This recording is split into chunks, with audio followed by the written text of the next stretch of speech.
I now tour manage the Horrors. They sort everything out, don't they? Behind the scenes, that malarkey. It's great. And we just get on with playing. It's quite nice. So yeah, I just get them up in the morning and basically babysit them day by day and make sure they try and keep out of trouble. Tripped him over and just let off this foam extinguisher in this hotel bar where only people in there. Not only covered him head to toe in foam, but also managed to knock over every glass in the room and cover the ceiling, walls, and pretty much everything else. What are you doing? Look at him in the truck. So we swiftly left the room, knowing what would happen next, and within minutes the police arrived. Yeah, found 5 to stone. Apparently the police are coming, excellent, in the back of a police van, spend some nights in the cells, great. The real nitty-gritty is the 8 o'clock starts in the morning to get into the van and get to the next venue. The hours of sitting around for half hour, an hour sound check, and then you're sitting around again until you have to do your show, and then you leave, or you stay to the end of the gig doing nothing or just watching the other bands. But when you're on a tour for 3 weeks, you don't necessarily get bored of the other bands, but you see the other bands night in, night out. Had a few parties, a few heavy nights. Every single night we've been going out, just getting trashed with them every night. Yeah, there hasn't been any drinking competitions at all. No. That would be silly. They could dance like. So Joe did that. They obviously drink a lot, but I think we've been pretty much an equal good match. Just we all get on. They're just quite outward people, I think.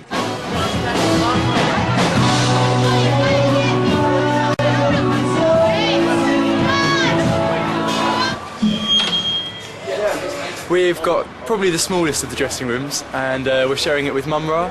However, the one problem we seem to have run into in numerous venues is that our dressing room houses the only shower in the venue, so the guys that have the buses obviously don't have any showers, so everyone uses our room to shower, which means we can't get in there at the moment.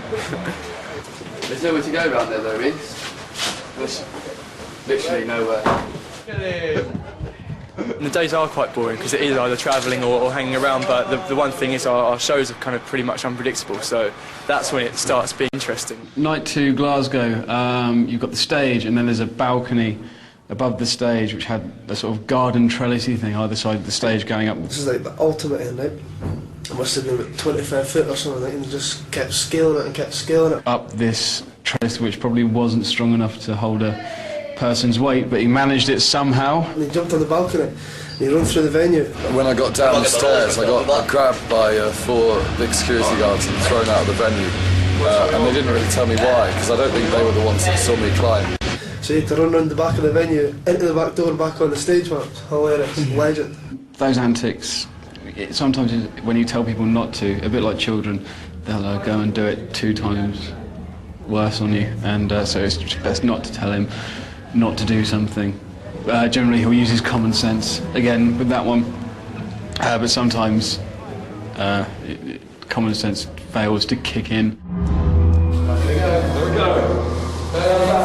Right, there we go.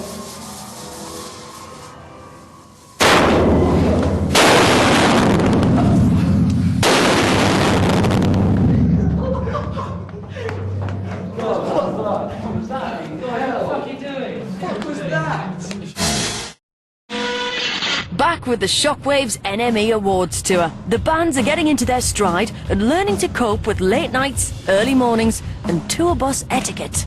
Klaxons are about to take to the stage at Glasgow's famous Barrowlands. I've come to the previous NME gigs. I've always been interested in who it is that they put on, and I feel completely honoured to be asked to come and do it, let alone headline it. It's going to be wild out there today, and I can Give me my calves a little rough. Of course I can. These are calves. You must didn't see like 24 hours. I'm not really ready for today. I'm completely sober and I feel a bit sick. We normally give each other a little hug and tell each other we hate each other. We don't have any pre-performance rituals. We've run into a few bands along the way that have these kind of like hugs and I don't know what they are really. Strange, almost like All Blacks rituals before they go on, and then yeah, something we don't do at all. I would shake a little bit, shake it all out. Shake it all out and then scream it all out. And then you're ready.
people were going mad, and I'm still like hot, but I don't know. There was just something weird about it. There was just something odd about the room. It's definitely a vibe. Normally, it's just like fucking and I think maybe because we went on stage a bit like.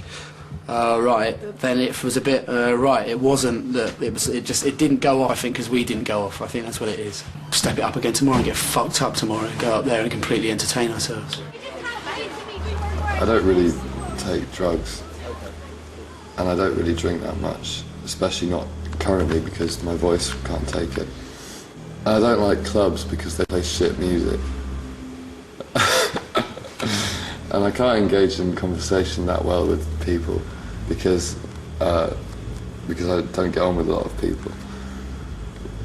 So, I don't know, touring is quite difficult sometimes. They're only in like 10, 15 minutes, and now I have to get them to the side of stage early, so, well, I don't know if you've filmed the journey up here, but it's about 1 kilometre, so they need a while to walk it. And no doubt after they get through the wind tunnel, they'll need to redo their hair again.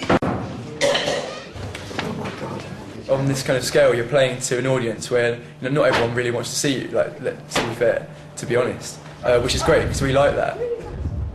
The people who will go to a show just to sing along to Chelsea Dagger are the complete antithesis of, the people who want to make music like the Horrors.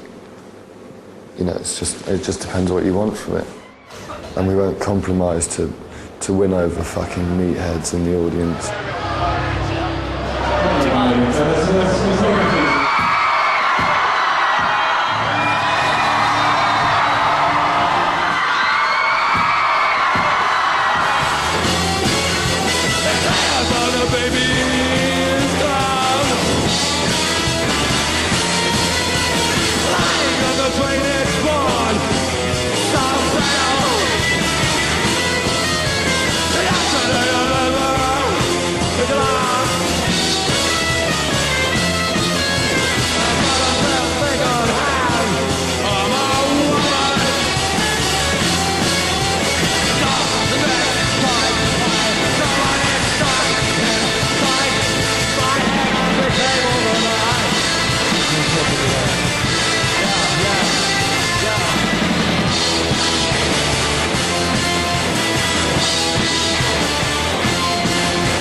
After being on stage for about 30 seconds, I was hit in the face with a full pint of beer, followed by another about 2 minutes later, third and maybe a fourth before the end of the second song, which just made me want to go completely crazy. That was just like what a real gig should be. Some guys at the front just like after our necks, literally after our necks, and us just in their face, and then the rest of the people going completely insane. And it's just like, why has that been forgotten about watching bands and just standing there jumping up and down mindlessly? Those guys were out for our heads, and that was great.